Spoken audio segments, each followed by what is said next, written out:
Hi, I'm Chris. I'm a content strategist. I give Affinity Designer 5 stars. For more reviews like this, click the link below. Before Affinity Designer, I was using the Adobe suite of products, specifically Photoshop and Illustrator. The main reason why I didn't like those solutions is that I found them to be very cumbersome and taking up a lot of memory, a lot of space on my computer. I chose Affinity Designer because it was a much lower cost.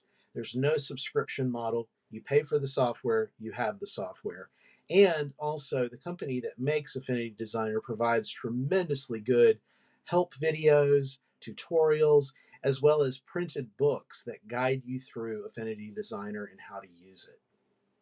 Working with Affinity Designer, especially if you've worked with any other image type software, is relatively easy to pick up and understand. It's different from most of the other solutions out there, but once you spend time with it, it's very easy to pick up the tool set, the features, how to use them, and how to get the most out of it.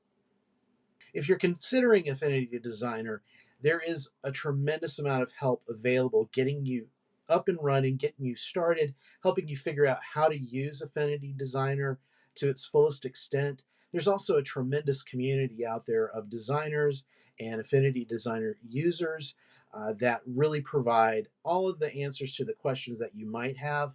But the tool itself is very easy to use, and you can accomplish some really great designs using it.